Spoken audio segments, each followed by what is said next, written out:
বাবা দেখো, তোমাকে আমি একটা কথা বলি, এই ছেলেকে আমি কোনো দিনও বিয়ে করব না। সমস্ত কিছু ফাইনাল, কার্ড ছাপানো শুধুমাত্র বাকি, এখন তো কোনোভাবে ক্যান্সেল করা যাবে না। বাবা, এই লোককে বিয়ে করলে আমার লাইফ ফেল হয়ে যাবে। তোর পছন্দের ছেলেকে গোপনে বিয়ে করে ফেল, মা বাবা না লাস্টে মেনেই নেয়। কিন্তু আমার কোনো পছন্দের ছেলে আছে, ফেক ম্যারেজ করে fail. That's actually a very good idea.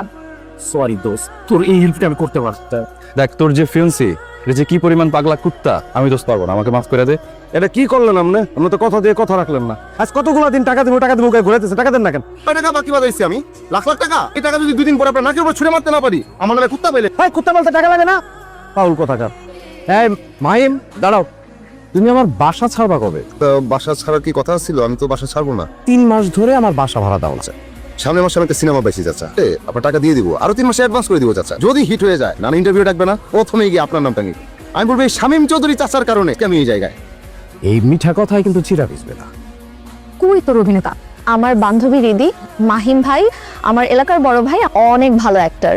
ওর একটা দরকারই আজকে তোমাকে ডেকেছি। লুক ফিগার ঠিকঠাক আছে, তা আমি কাউকে রিকোয়েস্ট করতে পারবো না, বুঝছিস না? অভিনেতা হতে তো আসলে স্ট্রাগল করতে হয়।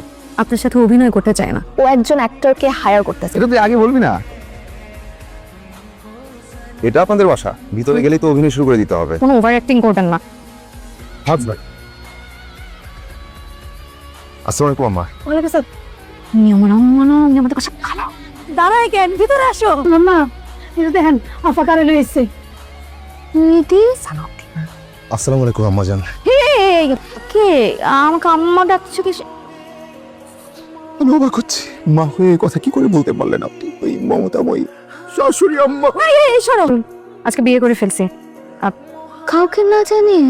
রিদির বাবা কালামা গো, ও কালামা তাকান।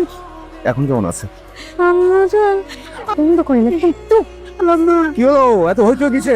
না, সুগার ফল করছে, আপনি তো চিনি পানি খাওয়ান না। তুমি কি? আসসালামু আলাইকুম আব্বাজান, আমি আপনার মেয়ের একমাত্র হাজব্যান্ড। এটা কিসের? বেশি হাইপার হলে ওই আম্মাজানের মতো সুগার ফল করে। কে এটা? আমি আর মাহিম আজ সকালে বিয়ে করে ফেলছি। বিশ্বাস করি না। আপনি বড়লোক হতে পারেন, আমি গরিব হতে পারি, কিন্তু আমার প্রমাণ আছে। মানতে আপনাকে হবে আব্বাজান। এখান থেকে বেরাও, আমি রিদি থেকে আবার দিয়ে দেবো। তো বেরাও এখান। খবরদার আব্বাজান, আমার হৃদয়ের দেওয়ার দিকে যদি কেউ হাত বাড়ায়, সে হাত ভেঙে যাবে। শেষ রক্তবিন্দু দিয়ে আমি শুধু হৃদিতার জন্য চলো যে শয়তান, শয়তান। আরে বেরো বেরো বেরো এখান থেকে, বেরো। ও আমার স্বামী। শুনেন ভিলেন আব্বাজান, শুনেন, এবং আমি বাড়ির জামাই। আপনি এখন যান, এখন ভাগেন। তারপর তো মার কাছে আসামি হয়ে যাবো। আপনি কাজ করেন, আপনি যান, এখন যান। এই ছেলেকে আমি ওর সাথে জীবনেও দেখি নাই। Something wrong. ওর যদি কারোর সাথে সম্পর্ক থাকতো, আমি ওর ফিয়ন্সে, আমাকেই কাছে ঘেঁচতে দেয় না। আর এই ছেলে তো রিধি রাগ করে বিয়ে ভাঙার জন্য এইসব নাটক করতেছে। আঙ্কেল, রিধি ইদানিং তোমাকে পছন্দ করছে না, কোথাও একটা ঝামেলা আছে। রিধিকে বলেন প্রমাণ করতে। এই রিদিকে একটু পাঠাও তো। কেমন আছে? মেইনটেইন সাম ডিসটেন্স। তুমি যাকে তাকে বিয়ে করে ফেলতে পারো না। আর আমি কাকে বিয়ে করব না করব সেই সিদ্ধান্ত দেওয়ার তো আপনার কোনো অধিকার নেই। সন্তানের ভালো মন্দ তো আমাদেরকে দেখতে হবে। আসলে তুমি এই ছেলেটাকে চেনো? অনেকদিন ধরেই চিনি। তাহলে আমার সাথে এনগেজমেন্টের সময় কেন বললাম না? তখন ঝগড়া চলছিল তাই কিছু বলি নাই। আর তোমরা এত প্রশ্ন করতেছো কেন আমি বুঝতেছি না। তোমার সাথে যদি ওই ছেলে সম্পর্ক থেকেই থাকে, ওই ছেলের সাথে সম্পর্কের কিছু প্রমাণ আদি লাগবে। প্রমাণ আছে তো? প্রমাণগুলো নিয়ে ওই ছেলেকে নিয়ে কাল বিকাল বেলা হাজির হবে, ঠিক আছে? টাকা হইলে কোনো কিছুই কোনো সমস্যা না। ছোটবেলা থেকে তুই এরকম পাকনা ছিলি, তুই আমাকে তো অন্তত বলতে পারতি। সামান্য স্ট্রো পর্যন্ত রাখছো, পুরাই ফেক। এগুলো মেমোরিজ। আমাদের প্রথম সাক্ষাতে দিদিমা যে টিস্যু পেপার দিয়ে নাক মুছেছিল, টিস্যু পেপারটা পর্যন্ত আমার সঙ্গে আছে। দেখতে চান? ওসব দেখানোর দরকার নেই। ঠিক আছে, ঠিক আছে। এই ছেলে কোনোভাবে রিদির জন্য যোগ্য না। সম্পত্তির লোভে। মুখ সামলে কথা বলুন শালাবাবু। আমি রিদিমাকে ভালোবাসি, আমাদের ভালোবাসা ফুলের মতো পবিত্র। আমাদের বিয়ে হয়ে গেছে, তোমার বিষয় সম্পত্তির উপর আমাদের কোনো লোভ। প্রয়োজনে আমি মাহিমের সাথে এই বাড়ি ছেড়ে চলে যাব। কোথায় থাকবি? রাস্তায় থাকবে। আমাদের কিছু একটা ব্যবস্থা হয়ে যাবে আব্বাজান। আমি পাথর ভেঙে উপার্জন করবো তো। আজ দেমি করার জায়গা পায় না। জসিমার সাবানার কোনো বাংলা সিনেমার চুপ! এই বিয়ে আমি মানতে পারি একটা শর্তে। এই বাড়িতে ঘর জামাই হিসেবে থাকতে হবে। না, ঘর জামাই হওয়ার মতো ছেলে না। ঠিক আছে বাবা। আঙ্কেল কি বলতেছেন আপনি? ঠিকই বলছি, কিন্তু এটা তো কথা ছিল না। কি করেছিল? ওভারনাইট করার তো কথা ছিল না। কিন্তু আমি তো 24 ঘন্টা অভিনয় করতে পারবো না। হ্যাঁ, কিন্তু এটা ছাড়া আপনার তো কোনো উপায় নাই। রাতের অভিনয়ের জন্য আপনার আপনি কিন্তু রাতে এক ঘরে কোনোভাবেই থাকা যাবে না। আপনি একদম চুপি চুপি এখান থেকে চলে যাবেন, খুব সকাল সকাল চলে আসবেন। আপনি সকালে কোন সময় বাইরে গেলেন? আমি তো টেরই পাইলাম না। আমি যে গেট খুলে দিয়ে এসছি। কেমন নাস্তা এসো? হ্যাঁ, আসলে আমি এক্সারসাইজ করি তো, মানে একটু ইংলিশ ব্রেকফাস্ট হলে ভালো হয়। আচ্ছা, আর দুটো ব্ল্যাক কফি দাও তো।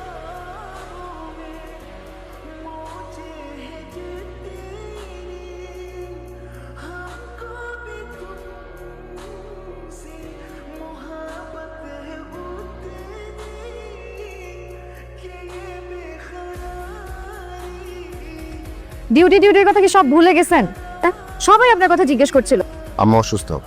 আচ্ছা যাই হোক, সন্ধ্যার ফুকুর বাসায় দাওয়াত আছে। এটা তো আপনি ফোনই বলতে পারতেন। আপনি বুঝবেন না, এই মাসের অ্যাডভান্স। এত টাকা এখনই দিলেন? আপনার মাকে চিকিৎসা টাকা পাঠান। দুইটা লেট। এক কাপ চা করে নিয়ে আসো আমার জন্য। রুবির মা, কি হয়েছে আপা? ভাইয়ের জন্য এক কাপ চা বানিয়ে নিয়ে আসো তো। আমি আমার বউয়ের হাতে চা ছাড়া কারো হাতে চা খাবো না। আমি পারবো না। যাও যাও, চা করে নিয়ে আসো। জান আপা, আপনার এসব নাটক না বন্ধ করেন। হাজব্যান্ড ওয়াইফের অভিনয় তো এরকমই হয়। কি ব্যাপার, মন খারাপ? সেটা দিয়ে আপনার দরকার কি? এই কিন্তু শেয়ার করলে টেনশন একটু কমে, শেয়ার করতে পারেন। ভিসা প্রসেসিং সব কিছু ডান, এখন শুধু অ্যাডমিশন ফিটা দিতে হবে। হাতে একটা টাকাও নেই। টাকাটা কি খুব বেশি দরকার? আমেরিকা যাওয়ার প্ল্যানটাই ক্যান্সেল হয়ে যাবে। নেন, এটা রাখেন, আমার এই মাসের রেমুনারেশন। আর টাকা এটা আপনি আমাকে কেন দিচ্ছেন? হাজব্যান্ডের টাকা, ওয়াইফের টাকা একই কথা, এটা রাখেন আপনি। চাচা আসসালামু আলাইকুম। গত 4 মাস ধরে আমি একই কথা শুনছি, আসলো না। আমি কিন্তু এখন ছুটে আছি। এসব ধানাই পানায় আর চলবে না, অনেক করছো।